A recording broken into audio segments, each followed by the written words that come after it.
Hello everyone, welcome to another episode of CIR Realty Business Mastery. We have three amazing individuals with us today, and we're so grateful to have them on because we are going to be talking about open houses, which in my opinion is a foundational piece of almost any real estate business.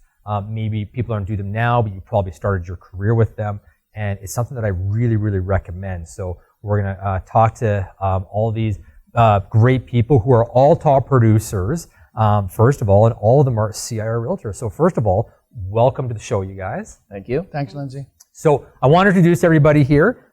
First of all, we have Rob Coffin at the end. Rob is been in real estate for 18 years, in his 18th year. Built his business a ton through sphere of influence, open houses as well, and even done some internet lead stuff as well. And he's a crazy Harley guy. He's a biker, which I could tell the second you see him. So awesome. I've seen some of your photos, some of your posts, things like that. So if you have anything about Harleys or you're looking for someone to ride with, Rob's your guy. I also want to welcome Donna Delaney, who Donna has an accent. She is Scottish, and we love her. So Donna's been in real estate 9 years in February. Yep. Coming up here, which I actually think this might air in February. So it might be February right now. And obviously repeat and referral to the point that you had, Donna's been one of our top producers many years in a row. And you said that only 3 of your deals this year was not repeat and referral. Yep.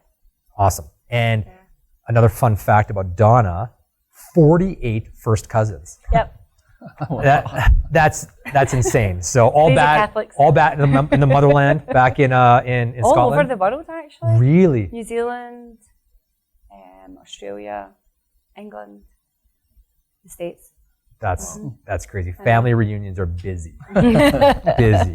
And we have Derek Timmons. And Hey guys. Derek, welcome to the show. Thank you. Derek's got a cool story because Derek's been licensed since 2017, but really full-time in the business since last April. Yep. And we were saying that he did 3 transactions from January to April this year, or January to basically April. Yep. And then you went full-time and banged off 22 transactions just like that. Yep. In what is supposed to be the slower part of the year.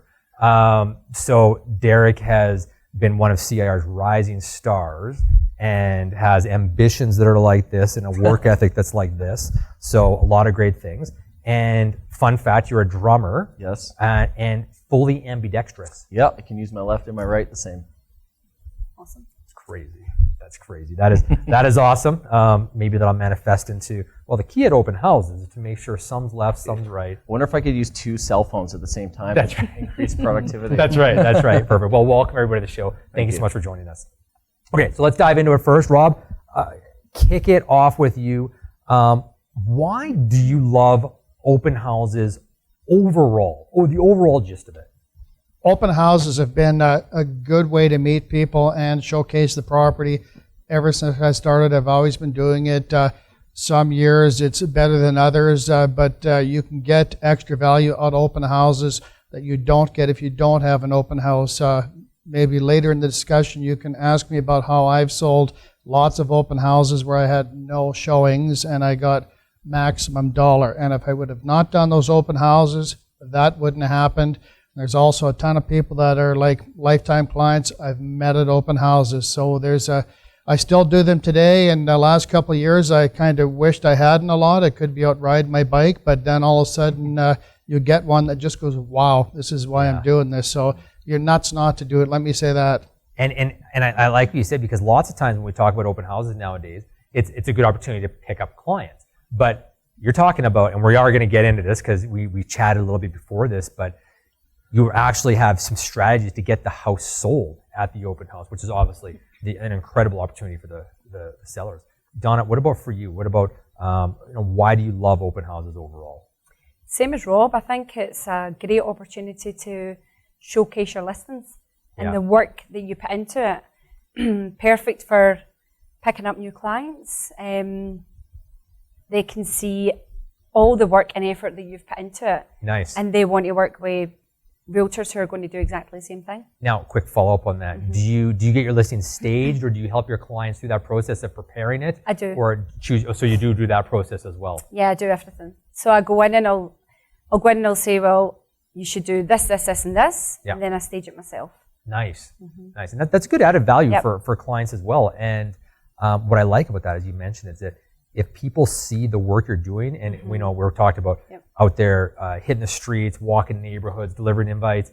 If people see that kind of work ethic, they're like, I want to work. Can you Yeah. do that for me? Like, I think that's super powerful. Yep. Awesome. And Derek, same question. Why do you love open houses? I love them because when I started in the business, obviously going full time last year, I didn't have a huge marketing budget, and I don't have to throw out a ton of investments to do an open house, and I don't need any listings myself. So when I came to CIR and I met other agents like Natalie Berthium, who has 10 listings or whatever at any given time, she can't do all those open houses by herself in a weekend. And so it benefits her, if I was doing an open house for Donna, it would benefit her sellers, it would benefit me. And I was taught that people come into open houses for one of three reasons: to buy a house, to sell a house, or to find a realtor. Now, if they don't buy that house that you're in, I can help them with all three of those other things. And so for a few hours of my time on a weekend, I can develop a client list where I really, as a brand new person, I don't have repeat and referral. I did 0 repeat and referral I did have a few referrals, but I had 0 repeat last year. You started, you're Exactly. newer in the business. But I can do as many open houses as I can handle, and I don't have to spend a ton of money on it. Yeah. So that helps. That's awesome. And one of the things I love is we were kind of joking about this beforehand. We talked about the number of transactions that you banged off late in the year. Sometimes as more experienced realtors, we rely on repeat and referral, and then you come in and eat the lunch of a few realtors, right? Exactly. It's like you went out there and you ate our lunch sometimes, and it's and I love saying that because I talk to experienced realtors, like if we get back to basics, get back to what we're doing, then we can prevent the new superstars like yourself from eating our lunches. so I love that though. I love that. Okay, so now some listings are better than others for open houses. And Donna, it sounds like I'm gonna start with you on this. It sounds like you're choosing obviously your own listings. What do you think makes a good property to sit an open house at? How do you choose, or what's your mentality around that, selecting the right open house here? It's a Saturday, you might have multiple listings. Yep. Which one are you going to sit at? Probably, if it's my own listing, maybe the one that's most recent, right? On the market, the freshest one. The freshest. If I was sitting for someone else, then I'd be looking for something that's well presented. Okay, right? So in terms of like the photos, the way that it looks like there, or yeah, totally. So if you look at photographs and they look amazing in the pictures, then it looks as if the house is going to look amazing whenever you get in there as well, right? As opposed to beds not properly made, not properly staged. I think it's really important that you have the presentation right, and it's teamwork. It's not just about the agent making sure it's staged; it's the sellers as well. Yeah, and Derek, if you don't have any listings, or especially early in your career, and now everything you know now, obviously being busier, what did you find made a great house to sit? How did you choose that open house? That's a great question. I want to stick in Airdrie because I live there, and I really know that market well. So there's been opportunities where I have had my own listings that were, say, in Cranston or Okotoks, and I've actually had other agents work those ones while I do open houses for other agents in Airdrie. Yeah. Because I want to stay in my market. And it's not that I don't want to work in those areas, but if I meet a buyer, I don't want to be driving to the south end all the time with those people. So I like to stay close to home, especially too if you're doing multiple open houses in a day, which I did last year. I would do 4 in a weekend, 2 Saturday, 2 Sunday. Love it. You have an hour in between. You got to set up those signs and move. So proximity is big for me, and then price point. Perfect. Is a big one for me. Nice. And I like that where you sort of use it as this. We're going to talk more about that, but this sort of guerrilla farming opportunity. You get your signs out there and people know you in Airdrie. Totally, 100%. Yeah, that's great. Rob, how are you choosing open houses? Well, I typically like to do my own. I've tried doing a couple of other people's open houses, and that didn't work well for me because I wanted to change everything they had going to my way. Yeah. So I'm like Donna. I home stage most of myself. I do pictures we can talk about more later. Good price point. And the first or second open house is when you're going to get all the action and traction normally out of people. You have to have it look right or you don't look good, right?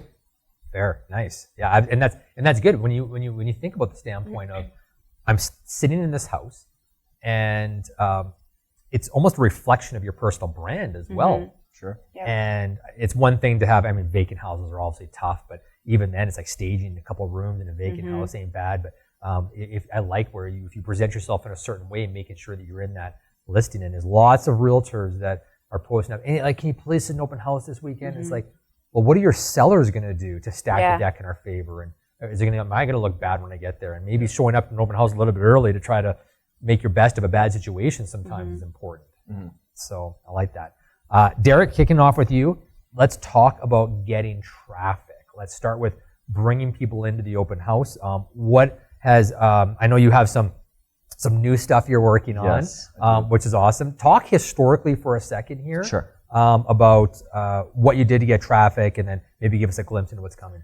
So obviously everyone knows we're going to advertise that on Matrix for public wide, so it goes on to Realtor.ca. We get a lot of traffic from that. What do you mean by advertise? What are you doing there? Or not necessarily advertise, but you just list it as an open house that's being run. Yep. And you want to do that as soon as you can, because the more days that's sitting on Realtor.ca or Matrix, the more opportunity you have for people to see it, set it as a reminder to come on Saturday or Sunday, and then show up. So that's a big one. But I like to run sponsored ads on Facebook and target it into the area. You can spend $30 and hit, let's call it, and just don't quote me on these numbers, but 30,000 news feeds. Now we know the people in the news feeds on Facebook it's just are impressions. It sees fly past it. Yeah. But if you get 30,000 impressions and 5 of those people, it catches their attention and one of them shows up, that $30 investment could end up being a buyer. Yeah. So that's huge. Do you, when people come to the open house, do you track it? 100%. Do you ask them the question, like, how do you hear about the open house? Yeah, everything that happens when I do an open house, from the time you step in the door and start untying your shoes to the time you tie them back up and leave, is 100% scripted.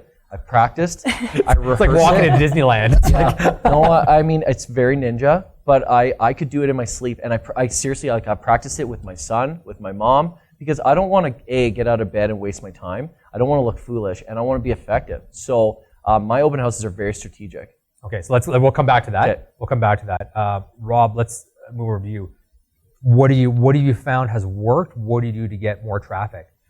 Okay, well, I do what Donna does. I help stage the house. I do pictures, and I do a lot of extra things with the pictures to make the house pop.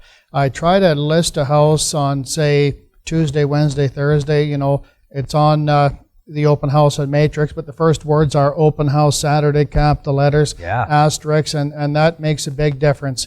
And, if you have the house looking right, you put it on at the right time of the week. Doesn't even really have to be the right price. It's not always the best price either if you can make the house look right.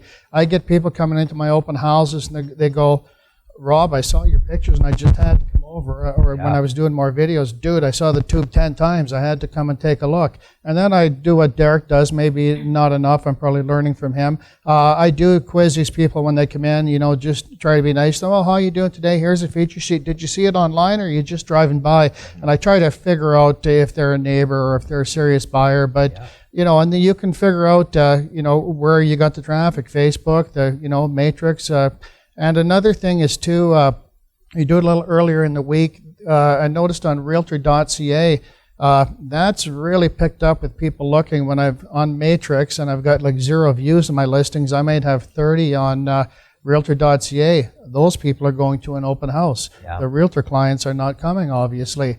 And start out like that, get it going, and plus my signs, I totally changed them. I made my signs all different colors with my name and phone number very large, so when they see the crazy signs, they just keep going and it ends up at me. Just something completely different than anybody else. And when you're working neighborhoods, I did some work in some neighborhoods consistently, and the signs help.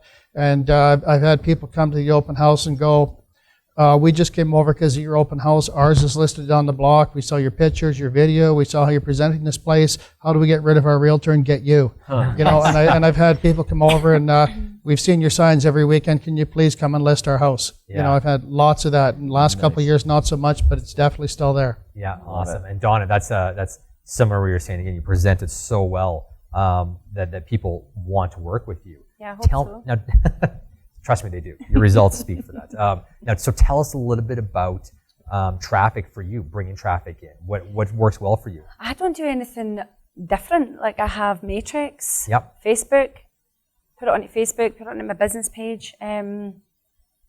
Try not to like overshare on my personal page, even though on my personal page I've got loads of clients on there, right? Yeah. But I kind of feel as if, and I read something today somewhere, I can't remember if someone put it on the Facebook page or whatever, about over like advertising between your personal and your business.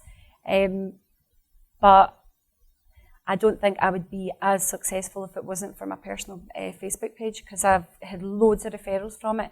People see how well you're doing, people see your marketing, same as Rob, and they want to work with you. Well, and people know you're. I mean, this is not a Facebook, conversation, but I just want to say you do a nice job of balancing your personal and your professional as well. It's like I know you're an authentic human being. At the same time, it's like, but you're a professional and you get the job done, and that matters. And I think that the conversation here is cool, because people forget a lot of times that, especially now in today's day and age, we're going to talk about signage in a second here. Derek's got a lot of signs, but we go through and we say, if you put it on Realtor.ca, the photos look great, and they know there's an open house. If they saw that listing on a Wednesday, they'll say, you know what? If we're going to be in the neighborhood on Saturday, let's go ahead. We don't need to call anybody, because they say that 74% of the time when someone sees a listing on Realtor.ca, the next step they take is they don't inquire on it. They drive by the property, and if there can be an open house there, that's where they're gonna come through. Yeah. We just did our property, selling it, and did the same thing. Listed on a Thursday morning.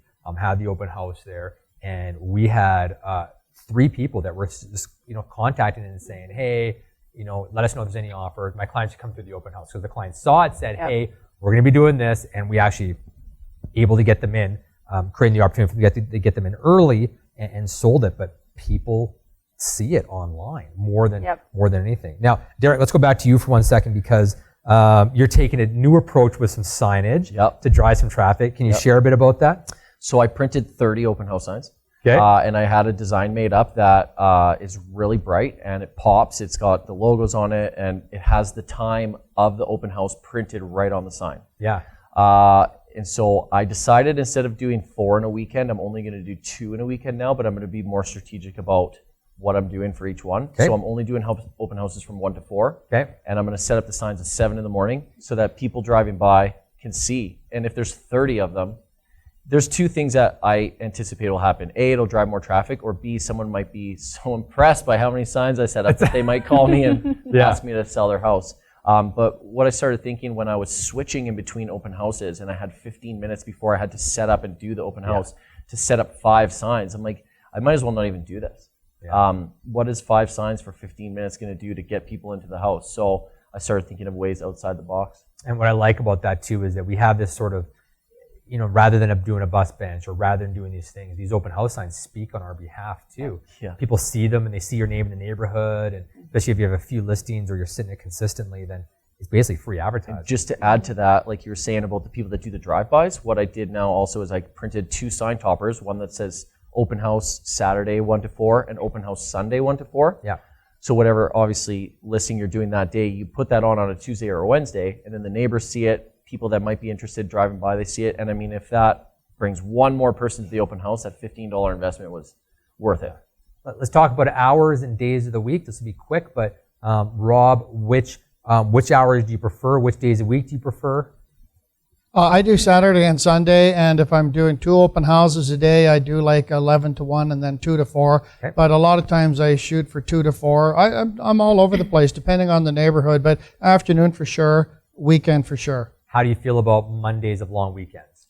I've wasted a lot of time on long weekends doing open houses that I really wished I didn't, and I will try again, but I noticed those are the worst times for me. It's my success rate's been low on long weekends, very low. Maybe winters when you can't have your bike out. Yeah. Well, it's always in the summer when I want to ride my bike. That's right. When I'm doing the open houses. That's awesome. Donna, same question. Time of the day, days of the week. Saturday, Sunday, 1 till 4. Yeah. And I've tried Fridays before in your communities and put like boards right up next to the show home boards, thinking folk who are maybe going down to see the show home, but the show home's closed, will come to my open house. Guess what? No one came. Yeah. Right. So it was like dead as a doornail. So Fridays, it wasn't successful for me. It might be successful for other people, but for me, Saturday, Sunday. Yeah. Yep, fair. Yep. Same for me. So, and you were Saturday, talking 1 to Sunday. 4. Yeah. Yeah, perfect. And the other thing too is it's a little bit like when I first saw the auto malls in Calgary. Like you go down to Deerfoot, like, well, why would I want to be right by my competitors? But you do sometimes, and if the general realtor body is saying, hey, we're going to do ours from 1 to 4 and stuff, then it's nice because everybody's out looking, and then they'd come in and come to other people's open houses as well. And especially if you guys are good at what you do, which you all are, then you set yourselves apart by simply being there as well. That's great. Okay, well, let's talk about what you bring. What you bring to an open house, and Donna, we'll start with you. So you're going to the open house. What do you think the giveaways, or what kind of materials are you preparing or bringing to it? So I'll always bring like personalized feature sheets, and knowledge is key. Yeah. So I make sure I know all my stats, what's going on in the neighbourhood, what's active, what's conditionally sold, what's recently sold. So I'll just make sure knowledge is key. Always bring cupcakes.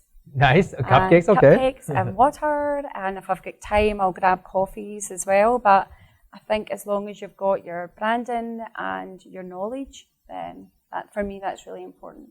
Perfect. Derek, what do you bring? I bring my laptop always. On the off chance that someone wants to write an offer right there, you got it. But and also it gets slow, so you can do some work while you're there. I bring a notebook for when people do come in, so that I can take notes while I'm chatting with them, and I use that as a strategy, which I'm sure we're going to get into later. And then just like Donna's saying, feature sheets, a few business cards. I like to only bring 2 or 3 business cards, so that if they get given away and someone asks me for one, then I have to get their phone number anyway. Yeah, so that's another clever. sneaky thing that I do. Yeah. But yeah, that's about it. No cupcakes. I have not yet done the cupcakes, but I might try. That's right. Yeah. Muffins, maybe? Yeah. Donuts from Timmy's. Who knows? That's awesome. Dave. Rob, how about yourself? What kind of materials do you prepare? For sure, personalized feature sheets. Secondly, always my iPad. Thirdly, I've been starting to bring my laptop, because if I can engage somebody, and my deal with them is if I can set up a search for somebody, that's how I initially get going with people. Well, you're just looking at realtor.ca or somebody's website. Why don't I just send you a few listings, and they'll come as fast as the realtors get them. So that's helped a bit, but and because Derek mentioned it, in certain open houses, I have brought pre-filled out purchase contracts, and I've had people sign them at the open house. That's awesome. Well, and Nice. that's actually going to be. Well, okay, we'll save. I got one more question to ask before it. Well, actually, you know what? Maybe we just do it right now, because we mentioned, you talked about often it's just that you pick up buyers from open houses, and I actually sold 1 in 5 of my houses that I listed to someone that was introduced to the property at an open house. Now, whether they saw it on Realtor.ca or whether they would have gone with their realtor, I don't know. But 20% of them, I can trace it back to, oh my gosh, I met that person at the open house. So that was a great stat. But when we talk about picking up buyers, obviously that's the primary thing. But Rob, you're talking about where you're getting success by selling the house at the open house. I have never had it where someone has walked in and said, can you write this up right this second? That never happened to me in my career. Tell me about, we're going to talk about overall goal and strategy and the mentality. My mentality was always like, how do I become attractive to the people that I meet there?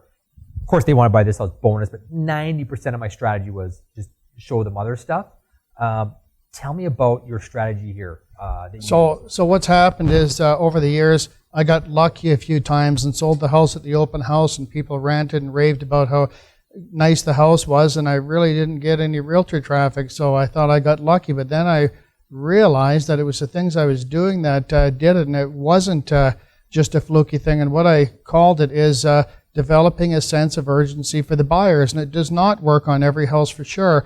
But I do a lot of my own photos, and sometimes I get other people to do them. But what I started doing is, like, you take a picture. You need somebody's house that's pretty nice. The house price doesn't have to be right. They need some nice stuff that you can work with and stage and whatnot. But when I take my pictures, if there's like some artwork on the wall, I go through it on Photoshop and I pop all the artwork. I pop all the accoutrements. I pop the pillows on the couch, everything. So this stuff is just a little bit brighter and bolder, and you don't really notice. I think it's subliminal. I'll just give you a couple examples. Linwood Ridge. This realtor Marty from Remax. Rob, I can't sell this place. What am I going to do? Well, a guy working for Jacobs from Vancouver pulled up and just bought it. And boom, Marty's happy. So then a few months later, Jacobs' engineer has no more job, and he calls me and he's going, Rob, I just bought this house and he paid too much for it. So I did my thing. I got him to spend about $1,000 on things. I got him to spend $300 painting the basement. I staged it. I took pictures. I took a video of the ridge. And I think it's kind of the wording that you put into your, paragraph that you do. And instead of, I talk about the flow in house and stuff, but I'm always looking for value, new furnace, new roof, new windows, newer stove, just new. And for example, at that Linwood listing, it was overpriced. People just showed up all at the same time. I get people when they come in and they start to talk to me. I talk the house up. I believe in the house. They're like, wow, this is great. This house is right on the ridge and blah, blah, blah. And I get them going and they're excited. Then all of a sudden a couple more people come in and they're looking pretty interested too. And I talk up all these people as they come in so the first or other people can hear me. And they start getting all like piranhas and giving each other the eye. And they all look like each other is going to buy. I have people running to get their realtors. So I did that. I got this guy extra money, and boom, done. But the last couple of years, it's been a lot tougher.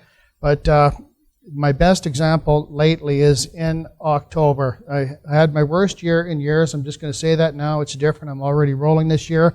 But I got this listing in Okotoks in Westmount. Really nice place. Really nicely well done. It had been on the market for pretty much 2 years. And then I got it after it had been off the market for about a year. And I said, Mr. Seller, you had good pictures, you had good this, you had good that. All I can do is do my magic. So I got pictures done, not my own, but I presented it the way I do. No showings, did an open house. Nobody came over except a home inspector that was crying about that this was worse than being in the construction business.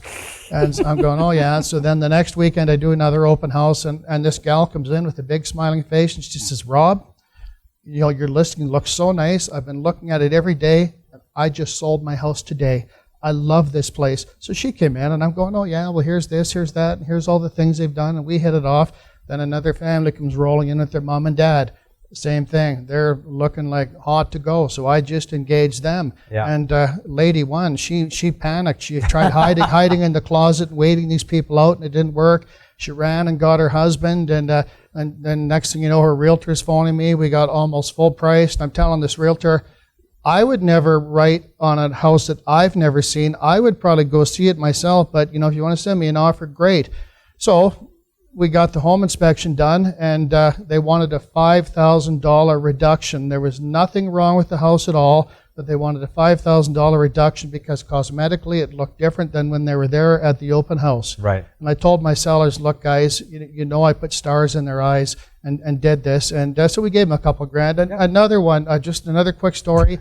2018, I have this doctor and his wife for 2 years, finally got him in their McMinney mansion in Bearspaw. Then they want me to sell their house. Very weird location in Dalhousie, but it's not in Dalhousie. 90s executive homes, all worn out. Theirs was original, but very nicely well kept. Same thing. I did all the great pictures, got the wife to help me home stage it, big baby grand piano. On the market a couple weeks, no showings. Let me do an open house. No, we're private, we don't want to. I talked her into doing it. It was full. So then I told her we got to take the price down, and I did 2 more open houses. They were both full both times. No realtors whatsoever came. I sold it to people walking by. I had so much traffic in the open house at the third one, and I had them all talked up. They're all looking at each other like, you're not going to get this house from me. These people walked in and said, Rob, we saw your traffic, and we're just going for a walk, and a nice house, and they left. And 5 minutes later, they came back and said, you're going to think we're crazy, but we want to buy this house. And I said, sir, I had a guy here last weekend that said the same thing. I filled out an offer for him. I don't know his name, so that's vacant. The price is vacant. I just need to put a price in your name, and it's your house. Done. Nice. Done. And I have a whole bunch of those, and it just starts with the way I do the pictures, the way I word it, and it doesn't even have to be the right price. Does not work on every house, but I've done like a whole bunch of them. Yeah, well, some things work sometimes, some things work other times. Yeah. So Donna, tell me, you're going to do an open house. Talk to me about your goal and your mentality going into that. So my goal would be building relationships. Yeah.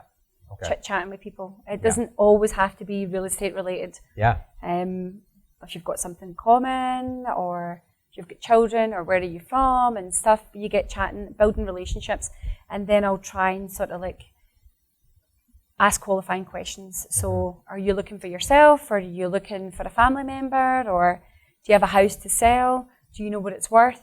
Yeah. Would you like a free valuation? Do you want to talk about my marketing plan? Perfect. You know, just ask questions like that. So my goal is to build relationships. And whatever comes from it comes from it. Maybe someone lives in the neighborhood and they need to list, or Totally. maybe it's a buyer, or maybe they're interested in the house. And they might have an agent there and then, but that might not work out down the line. And then they might call you, and that's happened to me a lot.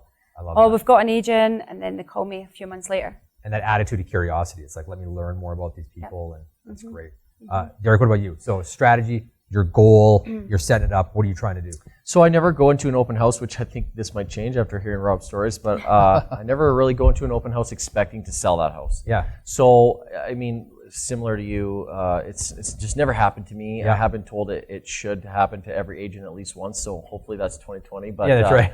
But my attitude and mindset is to, again, similar to Donna's, to develop relationships, but to get contact information. Yeah. But you can't get contact information unless you've built rapport. So I want to walk away from the open house feeling like I was successful and efficient, but I have someone to talk to you on Monday, Tuesday, Wednesday. Yeah. My mindset is just to, again, realize that they're there to either buy a house, they have a house to sell, or they're looking for a realtor, and I want to help them with either one of those three things. So we've all mentioned a little bit how we're engaging with people, but let's talk about that moment of getting the contact information. Like, what is and I call it the strategy, pick up clients and connect with visitors, and obviously asking questions. We shared some of that, but Derek, starting with you, so what is that capture point? How do you engage them to say, now it's time that I provided some value, or whatever it is? Talk to us about that. Do people sign in? What are you doing? I don't do sign-in sheets. Okay. I feel like it's just really awkward. Okay. But for any newer agent, it's a nerve-wracking thing to ask for someone's contact information. I've gotten really comfortable with it, but again, the whole strategy that I do from start to finish is very flowy. It's very ninja. But at some point in time, you can tell if this person wants to engage with you or not. Totally. The people that are just like brushing you off, they're not really answering your questions, they're one-word answering you, they want to look around. Like, I always ask people, would you like a guided tour of the house, or would you like to just spend some time on your own? Mm-hmm. And no one ever accepts the opportunity to have a guided tour, which is totally cool with me. But at least I showed them that I'm willing to show them all the features, things like that. But at some point in time, you're standing in the kitchen, I try to get everyone to the kitchen. That's where I end up with it. Everyone. And then I'm asking the questions, and then I always ask them, are you guys working with a realtor right now in any regard? And they say, well, no, not right now. And then I ask them this one question that has been really effective for me. I say, are you open to discussing the potential of working together? And it's very non-invasive. It's very soft close. And every time they say, yeah, sure. So by the time I've asked that question, I've got my notebook and I got a pen in my hand. So if I say to you, hey, Lindsay, are you open to discussing the potential of working together? And you say, yeah, sure. Then my pen goes onto the paper, and I go, great, what's the best email to reach you at? And then you say, Lindsay Smith at CIR Realty. I love that it's almost like non-threatening of like, can we work together? It's like, are you open to the potential? Open to discussing. Because I'm open to anything. Yeah. Like, it's like, yeah, okay. All I want to do is talk to you about the potential of working together. Yeah. So then when my pen hits the paper and you say your name, I always ask, even if it's Smith, I always ask, can you spell that for me? Yeah. Because it could be a longer last name. And then I always say with an S. Yeah. So, but I've had it before where I've wrote their email address down right. Absolutely. So, but Yeah, then it's a smart move. after they've given your email or their email, I always ask for the phone number. Yeah. And because we're Canadians, and I think because you've built that rapport already and you've gone through the forward questions from Ninja, no one has ever said, you know what, just keep my email. I've always and I kind of use the whole like sales tactic. I don't know where I learned it, but if my pen's on the paper and I've asked you a question and the next person who talks loses, I go, well, okay, great. What's the next phone number, or what's the best phone number that I can reach you at? And then I go like this, and I shut up and I wait, and then they start going. Sometimes they hesitate, but they'll go 403, and you just write it down. And so I don't classify having gotten a contact unless I have your name, phone number, and email. Right. Because I want all three. And again, it comes into the bomb strategies and things like that. There's so many. You want to be able to contact them in multiple ways, but those are my strategies to connect and capture their information. Totally. Rob, strategies to capture their information when it comes time? Yeah, well, I agree a lot with what Derek said. I do a very similar thing. And when it's a buyer, I try to question them out to figure out if they're a buyer or not. And then I try to chit-chat them up about whatever, that I'm a very knowledgeable realtor. And then I asked if they'd like me to send them a few listings faster, easier. And I just learned a couple things from you. I do it the same way, but you've got a few things down. So I try to get their email address and phone number, and I throw them into the computer right there on the spot. I get them to help me set a search up because it's better that way. Yeah. And I go, look, I'm not Mr. Pushy Realtor. If anything comes up that you want to see, I'm on it right now, but I'm not going to phone you and bug the heck out of you. No problem. I started doing a buyer's guide that I just kind of finished with some help from the CIR stuff. Yeah. And I found more and more millennials especially don't want to really engage you. So I've got a buyer's guide to try to hand out to these people. And the first page I put it in is tips on open houses, which speaks a lot about how realtors are there just to pick you up and use you to buy a house, and maybe you need to get somebody that you could work with, like me, you know. And so I do that, and then sometimes I get a lot of sellers, neighbors and sellers, and they're never ready to do anything. Sometimes they tell me let's list, but sometimes they come in and they're feeling you out.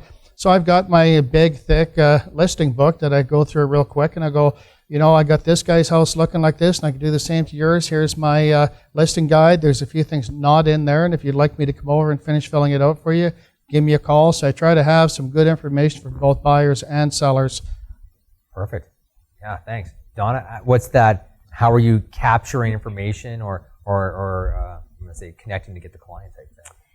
I tried the sign in as well, and I didn't like it. It was awkward, and people are like, I'm not giving you my phone. Yeah, right? Totally. So it didn't work for me. So it's just building relationships. And like you had said something earlier, Rob, about I can send you the listings the minute they go active when realtors get them. So that's a good one. That's been a successful one for me as well. Like, can I get you going on a home search? So what I can do is I can tailor it for you. For your needs, and then you will get the listing the same time as realtors get it. Yeah. Right. So that's worked out good for me.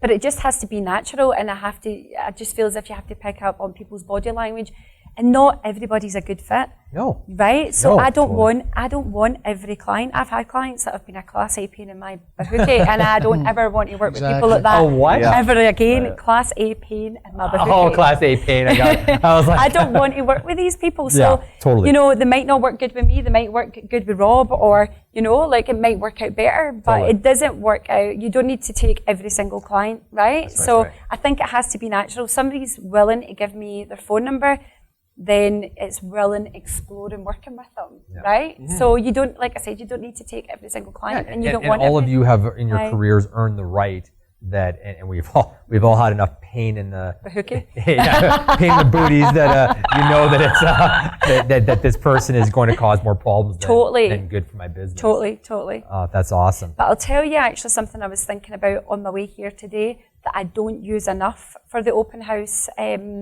I don't use at all actually, which is so bad, for open houses, for capturing information.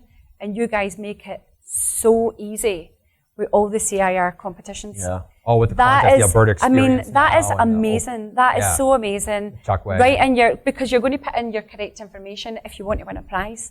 So you guys make it easy. So I should be using that more. Yeah. Right. Yeah, they're great to have. And that's even sort of a social media thing. If you're going to be in the neighborhood, swing by, and the value of that almost becomes where, let's say one of the people you already know swings by, and you're like, I know you're not going to buy this house, but you know what? You know that I'm a realtor, and I've rented. I always say when you have that interaction with someone, you've rented about 3 weeks of space in their brain, so that if they see somebody who has a real estate transaction coming up, then I think it's a great opportunity. And if you give your friends permission to come in and say hello at an open house, it makes it busier, so it gets that sense of urgency there because you get some warm bodies in there. But also, if it's quiet, you get to shoot the crap with someone, shoot the shit. I guess we're on a podcast, we can say that. So you get to have a great conversation with this person, reconnect. It's not a bad thing. So yeah, love that. Good. And we try to make those tools available. So Donna, back to you. On this one. Actually, I'll just share one thing too that I did. It's a bit different than some people. They bring materials. You had talked about this, Rob, your guide. I had an article that I wrote, The 6 Most Dangerous Real Estate Trends, and I always started my career, because I was actually blown away when I first started my career that we could send searches automatically and people would get matches the second that they came on. So you're sitting at the office, you're sitting there, you got matches the same time realtors got them before they hit realtor.ca. And I think I said it with such passion and conviction and surprise, and that when people heard that, they're like, yeah, I love that. Like, I can set you up on this. It's the most amazing thing ever. People are like, oh my gosh, and every realtor could do it, but I really sold it. And then I wrote an article called The 6 Most Dangerous Real Estate Trends, and it didn't matter if they were neighbors kicking tires, passing by, just getting ice cream, if they were a serious buyer. When they were in the house, I always asked them the same questions. I almost had mine scripted too, where, go up, take a look at the house, let me know what you think. I don't own the house, you're not going to offend me, I want your honest feedback. And that opened up the opportunity. When they came down the stairs, I was going to ask them, what did you think? And then whatever they said, I always asked them, have they heard about the open house when they came in? And then at the very end, I always said, I kind of thought about it. So you guys are just kind of like, actually, we got this guide on the 6 most dangerous real estate trends. Why don't I fire it off to your email? I think it'll help you out. And even if they said, I'm working with someone, I said, great, share with them so you can protect the process. And then every once in a while, they're like, well, 90% of the time they gave me their contact information, which was amazing. Yeah. But we said, but that softened the wall to ask more questions once that went. So that was great. So Donna, so they leave the open house now. You sort of have the start of a relationship. What are you doing to follow up? Well, it depends. If they're wanting me to go and give them a valuation, I'll call them. I always try and call people anyway, as opposed to texting or emailing. And I think there's absolutely a place for texting and emailing. But I think that you've got the risk of losing your one-to-one with people by not actually picking up the phone and speaking to them. And I think it's good for building relationships. It's very easy to misread a text or an email or something like that. I like to speak to people. And if the client would prefer to text, work, whatever, that's also fine. But if it's a listing appointment, I'll even say, look, what are you doing after this? I can shoot over and meet you and have a quick look at your house, and then I can show you some stats and come back to your proper valuation. But I always say to people, for me to be really specific and give you a proper valuation of your house, it takes me about 3 hours. Right. Wow. It takes me about 3 hours to do that and be really specific about your house. I want people to know I'm working for them, right? I'm not, this is going to take me 2 minutes and whatever. Like, I want them to know that I'm working for them. But I'll tell you another thing that I absolutely love is the Real Office. The Real Office 360. Chloe's, to actually pull that up on your laptop and say to people, I don't know if you guys use it, but you're obviously a ninja. It's a CRM called Real Office 360. Oh. And it's like Focus First. Yes. So if you done Focus First, did you do Ninja as well? So the Focus First that came with the Ninja, it's like a condensed version of that, and I think it's amazing. So it has visual stats that you can pull up, and then the areas and things like that. It's awesome. Love it. And people are like, oh, you can pull that up just like that, right? Yep, it's brilliant. Well, this one isn't 360. Real Office 360. It's a condensed version of it, but it's brilliant. I really like it. So that's good to show people, especially open houses as well. Fantastic, fantastic. Rob, what's your follow-up strategy look like? Well, it hasn't been that great the last couple of years, and I'm paying for that. But if I can get people, doing a few searches, I try to email them and ask them if they're getting the right information. And I'm phoning more. You're absolutely right. I've learned my lesson about not phoning as much as I should because I've been too busy. I tell myself. Yeah. And I just email them, and sometimes that comes back. But if it's for like a home evaluation or something, if they've talked to me about that, I'm phoning them, and I'm telling them, when can I come over? I need a few hours to prepare. I'm good anytime. Just, give me some time to do it and see what happens. Yeah. But definitely I need to do more phoning, like Donna said. And some of these buyers you meet, they're a little tough. I do get their phone numbers now. Like you said, I was just getting their email addresses, but I actually make them fill it out. And once they put the email address down, like you say, what's the best phone number? I add that in too, and they do give it. But, with the buyers, it's a bit tough. They don't answer you. I leave messages. They never call me back. But, the right ones will pop back up. But they all definitely need to be pursued to some point. Yeah, perfect. And Derek, you have some strategy. You're using video too. Yes. Tell us a little bit about that. So I do the same as these guys. I'll try to get them on the phone first. Of course. But people don't answer. They don't call you back. Yeah. So I like to, if I can't get you on the phone in the next 24 to 48 hours, I'll send a BombBomb video. And if people watching this aren't familiar with BombBomb Video, it's a video email platform that you can send through text message. You can send it, I do it 95% through email. Yeah. But they open the email, they see a picture of me. I'm usually holding a whiteboard that says, "Hey Lindsay" on it. So it piques their curiosity and they watch it. It's got all my branding. Know it's personalized, yeah. Yeah, it's got all my branding in there. So on my BombBomb template, they can click my Instagram. It goes to them, my Instagram, my Facebook goes to there. They can click the CIR logo, goes to my CIR page. So it's like super handy, my website. Gives them all sorts of resources. But then I just say quick 1-minute video about, "Hey, Lindsay, it was great to meet you in Kirsten at the open house this weekend. I'd really love to sit down, have coffee, and talk to you." And I use whatever they told me was their pain or pleasure points. Yeah. So like, "Hey, we really need a bigger house. We're pregnant. We need a nursery or whatever. Like, I'd really love to sit in there. I'd really love to sit and have coffee with you guys and discuss the possibilities of getting you into that bigger house this year. Now I know you're really busy, but why don't we try to shoot for like next week or whatever?" And then I get the notification that they watched it. Usually that can be pretty effective. Yeah. That's awesome. Yeah, it's sweet. That's fantastic. Awesome. And BombBomb, we're seeing more and more people using it now. And just to add that personal touch where someone doesn't want to engage, every single BombBomb video I've ever gotten, email, I've opened. Because it comes right in the email, and I just it's engaging. The thing that I like to say as well is because, like you said, realtors are doing open houses all at the same time. So they might have met 4 or 5 other realtors who are all blowing up their phone or sending them texts or doing whatever that day. If they're, I mean, not everyone's as good as we are, but if they're getting other calls from other realtors, then all of a sudden they get this video email from you, and then they remember who you are, and you say something that resonates with them. All of a sudden they're like, "Well, forget these guys. I want to meet with this guy." Now, again, the conversion numbers are what they are. I've found that like for every 10 contacts I get, I'll be able to book 3 appointments. Right. So that's still 7. That's fantastic. That's still 7 people that ignore you. But I mean, how long does it take to punch 7 numbers and let it ring to a voicemail? And I always leave a voicemail. But I think if you have your expectations set in the right area, that you're going to hear no a lot more than yes. There's more money in the nose. You get paid more to hear no, actually. When you think about it. Tell us about that just really quickly, because I think this is a genius concept. So let's say, just for simplicity numbers, every deal that you do pays you $10,000. Yeah. And you talk to 10 people. Yeah. And you get 3 deals. Yeah. That's 30 grand. Yeah. Okay. So if you divide 10 by 30, that's 3,000 each. Yeah. So the 7 people that said no to you paid you $21,000, and the 3 people that said yes only paid you 9. Yeah. So unless you go through those 7 strikeouts, every time someone says no to you, you're like, ka-ching, 3 grand. Ka-ching, 3 grand. This guy's not calling me back. Sweet. And maybe I don't say ka-ching. That's kind of cool. Yeah. But I like to think of it as every time I get rejected or someone doesn't answer my calls or whatever, that I'm still getting paid. It's just getting me one step closer to the 3 people that say yes, they buy something, and then I have a closed transaction. Perfect. So you miss 100% of the shots you don't take. Absolutely. Wayne Gretzky. There you go. Michael Scott. Yeah. Derek Timmons.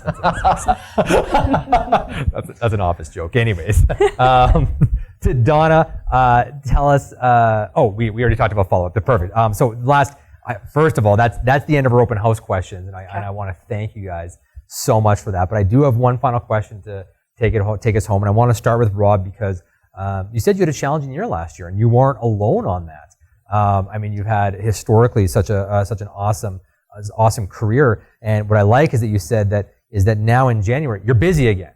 So here's the question: what advice would you give people looking to get busy again or increase their business in 2020? What's changed for you? Well, I had a talk with you just because you offered it and I did it. You just set my brain in the right direction. I just needed that little tilt from someone to do it. I'm just engaging in my database that some of them I haven't spoken with for years, and I noticed that when I switched to a CRM, a whole bunch of people got left out. Mm-hmm. So I'm capitalizing on that. I realized I didn't send a bunch of Christmas cards, so now I'm phoning them or sending them a personal note saying I forgot to send you a Christmas card. And it's keeping me busy every day, and all of a sudden it's just like magic. Things just started happening. And I said, just to get back to where I was, I have to close 3+ deals a month. That's the minimum. Yeah. So like I've already done it in January, no problem. It all just is falling together because I'm trying. I'm following up my database, following up on anything that comes new, and my attitude's better. I'm not going down. I'm going up. And let's and what's cool about it is that our interaction came from Because you wrote me a personal note. You wrote me a handwritten you were note. my first personal note, and you replied back to me, Rob, if there's anything I can do for you, if you ever want to have a one-on-one, and I thought, sure, why not? Yeah. And then that just encouraged me to do more, and it's just dominoed in the right direction. Awesome. Cool. Derek, what advice would you give someone to increase their business in 2020? Stay active. Yeah, every day. What do you mean by that? Well, every day, touch base with people, make your phone calls. Always try to put new blood into the business. So, I mean, if you're brand new, and even if you move to a town where you don't know anybody, you can be doing open houses, you can be doing social media. But just make sure that everywhere you go, like I listed and sold a house last year of a guy that I met in the steam room at the gym. We didn't talk about real estate in the steam room, but we were just chatting or whatever. Next time I seen him, we started talking. And then I was like, what do you do for a living? And blah, blah, blah. I told him I was a realtor. And he was like, man, I'm thinking about selling my house. I'm like, cool, give me your number. So if you have the attitude that everywhere you go, you can be meeting somebody that could potentially be a new friend in a relationship. Every person knows 5 to 7 people who are going to move this year. Yeah. So if you're like the guy that they think of when they think of real estate, you could get those referrals. But just always have the mindset and the attitude that today I'm going to meet someone, I'm going to talk to people, and I'm going to discuss real estate. Perfect.